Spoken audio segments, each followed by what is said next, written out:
자, 여러분들, 끝에는 짧아서 얼굴 없이 시작을 하겠습니다. 그 도표 바로 다음에 보면 여기서 하나 알아야 될 내용은 여기 것입니다. 그래서 이분도 비록 이 책에서 지금 우리가 보고 있는 곳에서 예?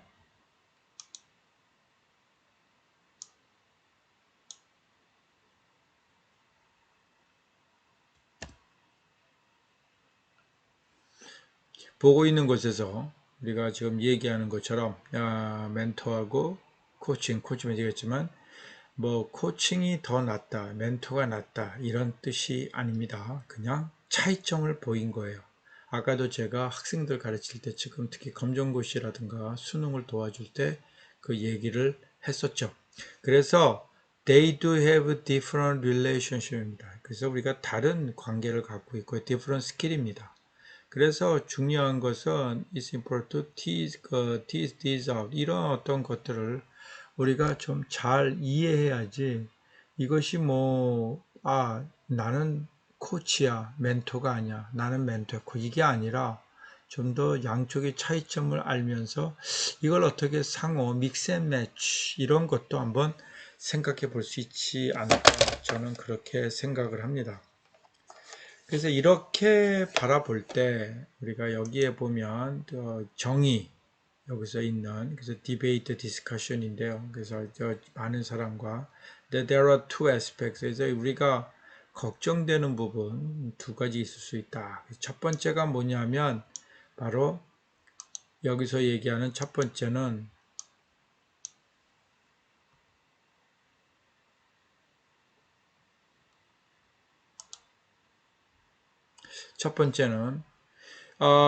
소위 그 멘토링 관계에서 서로 다른 이렇게 해서 멘티는 이제 멘토의 상대방이 되겠죠. Could develop a dependence upon mentor. 그래서 잘못 얘기하면 어드바이스 주니까 이번에도 어드바이스 주시지 않을까? 자기 스스로 찾는데 좀 속으실 수 있다. 이런 부분이 있어요. 예, 그래서 여기 밑에 나오죠. 여기에 보면 윌 토마스하고 알리스테어 스미스라는 사람이 보면 주장컨대 하나의 멘토링의 위험성은 뭐예요? 이것은 there can be difference in status. 그러니까 나는 멘토야, 넌 멘티니까 들어. 이렇게 될 수 있는 부분들이 있고 또 멘티의 입장에서는 이번엔 됐으니까 다음에도 또 그렇게 받아서 하면 되지 않을까 이런 식으로 될 수 있다는 거죠. 물론 이것은 일종의 그 코칭에도 같은 그 어떤 위험도가 있을 수가 있어요. 만약 코칭이 일종의 그 소위 학습자의 뭐예요? 인디펜던스 오브 러너, 학습자의 어떤 독립성을 충실하게 기억하고 있지 못하면 그러면 그 부분에 대해서는 우리가 좀 더 걱정스러운 부분이 있다는 얘기가 되겠습니다. 그래서 코칭은 일종의 과정, 관계. 그래서 뭐예요? 그 안에서 사람들이 코치 되는 사람들이 여기서 뭐예요? 그 자신이 디사이드 하는 거예요. 어느 방향으로 갈 건지. 그러니까 잘못하면 빠질 수 있는 것에 대한 부분이 항상 그걸 주도하는 이끌어가는 사람들에게 그 주의점을 항상 인지하고 있어야 된다. 또 두 번째 문제는 뭐냐면 코칭 러닝 for 젊은 그 소위 학생들에게 일종의 non-directive, 다시 해서 간접적이죠. 이렇게 저렇게는 아니라 하더라도 이 문제는 상당히 많은 논의가 있다. 그러니까 가르치는 사람이 그러면 무조건 헬퍼 같이 그냥 일종의 옆에 있으면 되는 것이냐. 예를 들어서 학생들이 막 디스커션 한다. 학생끼리 하면 되는 거 선생이 굳이 있을 필요가 있는 것인가. 학생이 의견 내는 걸 그냥 열띠다는 이유 하나만으로 어떤 주제에서 벗어나는 걸 그냥 가만히 있어도 되는 것인가. 얘기하다 보면 그렇게 흔히 왕왕이 일어나지 않습니까? 어른들 토론이나 논쟁할 때 보면 완전 딴 얘기, 주제와 달리 딴 나라 얘기하는 경우도 얼마든지 있지 않습니까? 그래서 이런 부분에 대해서 안정권이 필요하고, 그러나 일단 내가 여기 저자가 생각하는 것은 코칭이 일종의 피팅 윗, 그래서 티칭과 그럼 코칭이 어떻게 그 교육 수단으로 갈 수 있을까? 이 부분은 좀 생각해 볼 여지가 있다. 이렇게 되는 거예요. 그러니까 코칭한다고 해서 티칭이 없는 것이냐? 이건 아니란 얘기죠. 그래서 이런 부분에 대한 부분에서 우리가 코칭과 티칭을 좀 차이를 볼 필요가 있는 것이죠. 그래서 차이점을 줄이거나 아니면 서로 상호 협조하게 해서 하나의 어떤 그 객체를 만들어낼 수 있다. 티칭은 뭐 당연히 주제 중심이고요. 코칭은 좀 더 전반적인 것이다. 또 티칭은 뭐 어때 됩니까? 선생과 학생, 스테이터스 팍. 아까도 말했듯이 코칭은 뭐예요? 일종의 sharing trustable, 다시 하면 공유 개념이에요. 티칭은 이렇게 저렇게 방향, 코칭에서는 함부로 소위 조언을 하지 않는 거죠. 어떤 방향을 추천하지도 않고. 티칭은 뭐예요? 답을 주는 겁니다. 왜? 선생님은 전문가예요. 수학 선생님은 수학의 답을 줘야죠. 근데 코칭은 뭐예요? 다시 그냥 믿음. 내가 아직 답은 줄 수는 있으나 답은 네가 찾아. 저기 답은 있지만 내가 찾아봐야지. 이런 거라는 거죠. 자, 티칭은 뭐예요? 일종의 그 전문가가 거기에 상당한 오랜 경륜을 갖고 있어야 돼요. 그래서 학위가 중요한 거죠. 티처가 되려면. 그러나 코치는 그러한 학위가 아닌 것이죠. 일종의 기술적인 측면. 그러니까 여러분들이 예를 들어서 이 분야를 가지고 박사를 한다 그러면은 과연 그게 꼭 필요할까? 물론 코치가 되는 사람의 코치의 전문가가 가르쳐 주기 위해서는 거기에 좀 더 학문적인 부분을 쌓아야 되겠습니다만은 그 부분에 있어. 내가 만약에 지금 학자로서 여러분에게 석사나 박사를 시킨다 그럴 때 사실은 단순 코칭 갖고 되는 건 아니죠. 코칭을 얘기함에도 불구하고 티칭처럼 되는 좀 이율 배반성이 있을 수가 있어요. 그 다음에 여기 보면 그 가이던스입니다. 그 티칭은 일로가 절로가 딱 길을 만들어 주죠. 그래서 각각 과목마다 과목 시간들이 존재하지 않습니까? 코치는 뭡니까?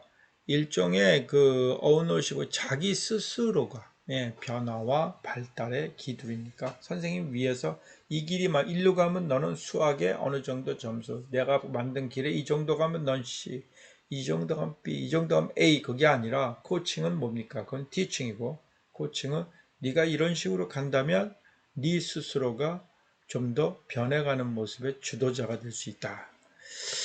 자, 마찬가지로 티칭은 어드바이스, 답을 주는 거죠. 코치는 그러지 않죠. 일종의 계속적으로 그 길을 가게끔 북돋우고 격려하는 거예요. 마지막으로 일종의 티칭은 지식을 주는 겁니다. 특정 분야에. 그러나 코칭은 관점. 왜 내가 이 방향을 가야 되냐. 아까도 말했듯이 일종의 더블 루프, 그렇죠? 더블 루프로 우리가 싱글 루프가 아니라 더블 루프로 우리가 갈 수 있는 그런 거는 더블 루프 러닝의 하나의 소양을 키운다. 이렇게 생각을 하시면 되겠습니다. 이렇게 됐을 경우에 그러면 그 코칭에서 티칭은 과연 어떻게 했냐? 여기서 아까 말한 티칭은 굉장히 복잡한 행위입니다. 거긴 여러 가지가 있고 티처가 개인적으로 갖던 여러 가지 부분들이 있습니다. 그럼에도 불구하고 그렇잖아요. 그죠? 그래서 some of those decision. 그래서 어떠한 그 선생이 결정하는 그런 결정들이 일종의 switching from one role to another. 그러니까 다시 얘기해서 그 딕테이트란 말은 다시 얘기하면 막 그냥 티처나 멘토나 코치 이런 것처럼 그렇죠. 그 일종의 딕테이트 조절 뭔가 위에서 조절이 필요한 그런 또 하나의 롤과 하나의 다른 역할로 변해갈 수가 있다. 다시 얘기하면 선생님은 지식은 티처지만 학생들을 상대할 때는 좀 더 멘토 역할을 하고 그 학생들의 고민이 빠지고 또 지속적으로 어떤 공부에 대해서 스스로가 자아적인 어떠한 자력을 가지려면 코치가 돼. 이런 어떠한 역할 변화가 있어야 된다. 제가 아까 얘기한 학생들 가르칠 때 코치의 역할을 하면서 멘토 역할을 하고 그리고 결국 영어를 가르칠 땐 티치의 역할. 왜냐하면 그들이 질문할 때 나는 정확한 답을 줘야 되고 왜 그 답이 돼야 되는지를 설명을 해줘야 되기 때문에 그래요. 그래서 그러려면 일단 그 대상자가 이 세 가지의 티처하고 멘토하고 코치의 우리가 이 역할을 분명히 차이점을 알아야 되는 것이죠. 그래서 여기서 코칭은 예를 들어 중요한 것은 코칭은 멘토링이 아니죠. 그래서 이것은 그렇고 역시 또 뭐예요? 여기서 보면 하나 볼까요? 코칭은 뭐 코칭이 곧 멘토다. 그래서 코칭이 낫다 이 소리가 아니고요. 어쨌든 역할이 다르다. 그럼에도 불구하고 뭡니까? 이 저자가 찾아낸 것은 일종의 포트폴리오 오브 티처의 어떠한 포트폴리오 전형적인 어떤 교육법, 교사법 안에 뭐예요? 코칭을 넣는다는 거. 그렇죠. 이것은 can 뭐죠? improve. 그래서 teacher student relation 결국 선생님들이 학생과 좀 더 부드러운, 그러니까 좀 자연스러운 관계가 되고 이것은 결국 뭐예요? 학생들이 여기서 보면 independent learning이에요. 그러니까 결국 선생님이 저 요새 참 답답한데 대학생들 보면 대학생들이 이렇게 수업을 보면 말이죠. 제가 이제 교재가 있는데 번역서를 많이 쓴다면 제가 한 거예요. 근데 번역서를 왜 쓰겠어요? 여러분 논문 15페이지짜리 한 6개월 연구에 쓰는 거하고 번역은 한 300페이지 되잖아요. 그걸 막 2, 3년 번역하는 거하고 그 과정이 복잡하니까 그걸 비교하면 둘 다 연구 업적이 똑같아요. 뭐 그렇다고 번역했다고 뭐 엄청난 돈이 들어오는 것도 아니고 뭐 돈이 모든 거에 다는 아니지만 그렇다면 제가 차라리 2, 3년 동안 논문을 두세 편 더 쓰는 게 도리어 훌륭한 학자로서 학계에서는 더 유명해질 수가 있어요. 번역서는 아무도 관심을 안 가져요. 왜? 생각보다. 그래서 또 우리나라는 잘못된 게 번역서는 다 옛날에 교수들이 자기 제자들 한참 전 얘기, 지금은 택도 없는 얘기지만 그렇게 하는, 그래서 자기 이름만 넣는 이런 게 왕왕 있었거든요. 지금도 그게 머리에 남아있어요. 왜? 그렇게 당하던 사람들이 지금 주류 교수들이니까요. 그러니까 그게 이제 그 사람들이 사라져야 없어지겠습니다만은 어떤 중요한 건 한 번 그릇된 믿음이 되면 또 그 제자들이 그 믿음을 근거 없이 갖게 되지 않습니까? 이런 것들이 되려면 적어도 한두 세대가 더 지나가야 돼요. 그런데 제가 학생들한테 번역을 서를 해서 같이 가르치면 그것은 제가 가르치려고 한 게 아니라 그건 읽으라는 거거든요. 제가 수업에 가르친 건 그 책과 관련된 챕터 1, 챕터 2, 챕터 3, 뭐 챕터 10개가 관련된 그 여러 가지 지식들을 수업에 가르치는 거예요. 그리고 저는 그 시험에 웬만하면 안 내거든요. 그리고 책을 낸단 말이에요. 근데 학생들은 항상 책은 읽지 않고 이걸 보면서 저게 책과 무슨 상관이야? 이렇게 얘기해요. 왜 나는 선생님은 라인 바이 라인 책을 하지 않는가? 그런 좀 미안하지만 후접스러운 태도를 갖고 있어요. 예. 수능도 그렇게 하면 좋은 점수가 나올 수가 없죠. 예. 그렇지 않습니까? 그리고 제가 얘기합니다. 수능이 영어 실력입니까? 아니에요. 여러분 리스닝 해보셨잖아요. 제가 뭐라고 얘기합니까? 1번부터 17번까지 너무 뻔한 거예요. 예, 너무 뻔한. 그러니까 형태가 너무 정해져 있어요. 들을 필요도 없어. 몇 개만 들을. 그 다음 그림 중에 없는 것. 그 그림 중에 보면 두 개 있는 게 쌍으로. 그러면 내용에는 반드시 하나로 나와요. 아니면 하나 있으면 두 개나 세 개로 나옵니다. 이렇게 식으로 뻔한 어떠한 우리가 예측 가능한 나중에 풀다 보면 듣지도 않고 찍어버린다는 거죠. 그건 엄격히 말해 언어를 듣고 하는 것이 아니라 반복되는 경험 속에 오는 어떻게 됩니까? 조건 반사 같은 겁니다. 종을 땡 울리고 밥 주고 종을 땡 울리고 밥 주고 종만 땡 치면 침이 나오는 거죠. 밥이 나오는 줄 알고 위장이 꾸르륵거리고 이런 거와 같은 거와 뭐가 다릅니까? 그래서 우리가 교육은 그런 걸 지향하고 우리가 좀 더 종이 땡 울려도 밥이 안 나올 수 있고 그렇잖아요. 종이 안 울려도 밥이 나올 수 있다 라는 것에 대해서 직접 자기가 판단하고 관찰하고 판단하고 분석하고 이런 것들에 대한 걸 기회를 줘야 되잖아요. 그것이 바로 우리가 얘기하는 멘토와 코칭까지의 선생님이라는 교사로서의 목표가 돼야 되고 또 있어야 되는 당위성이 아닌가 저는 그렇게 생각을 합니다. 그래서 지금 학생들 제가 교육을 시킬 때마다 그래서 거기 가만 보면 10명 중에 한 3명 30% 정도는 그렇게 봐요. 책을 보면서 책이 어렵습니다. 와서 물어봐요. 그럼 와서 물어보면 되잖아요. 근데 뭐랬냐면 물어보기가 겁이 난대. 왜 겁이 날까요? 지가 한 게 없으니 겁이 나죠. 뭘 알아야 물어보지. 물어보는 게 선생님 이거 다시 다 설명해 주세요. 이럴 순 없잖아요. 그럼 자기가 시간을 할애해야 되는데 그게 바로 주도적인 학습 아닙니까? 이게 안 돼 있는 친구들은 결국 대학에 와도 또 30대 가도 50대 가도 결국 그 라인이에요. 그러면 이들에게 깨우쳐 줘야 되느냐? 깨우쳐 줘야죠. 어떻게 해요?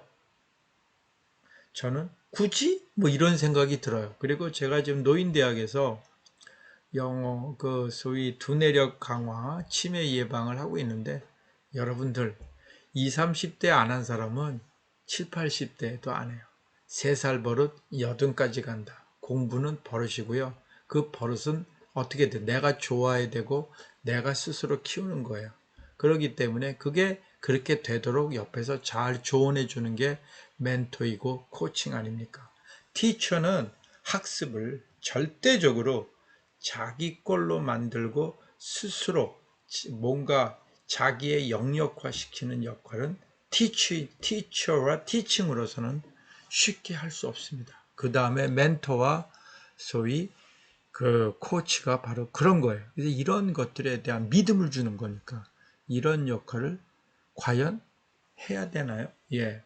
20, 30대 못 배우면 7, 80대도 역시 우리가 말하는 수동적인 인간. 결국 즐거움을 찾는데 자기 스스로 만들어서 즐거움을 찾는 게 아니라 즐거움이 있는 곳을 찾아가는 거죠. 그래서 나이 먹어서도 무슨 뭐 춤추는 거 이런 거. 뭔가 몸이 움직여야 즐겁다고 자기 스스로 어떻게 돼요? 아까 보면 그릇된 아이덴티티를 갖게 되는 거. 제가 수많은 노인들을 만나진 않았지만 꽤 많은 수의 노인들을 보면 여자든 남자든 상관없이 20, 30대든 7, 80대든 똑같더라 이 말이죠. 그냥 얼굴에 주름이 있다 없다 뿐이더라 이 말이에요. 결국 내용물이 별 볼 일 없는 것은 조금 제가 상품 얘기할게요.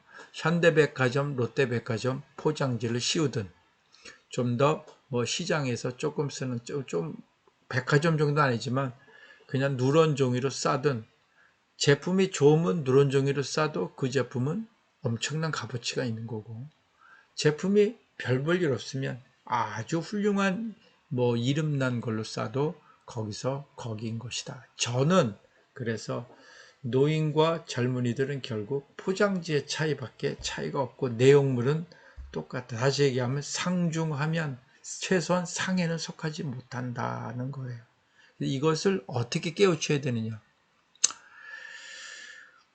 여러분들이 그래서 공부를 하시는데요.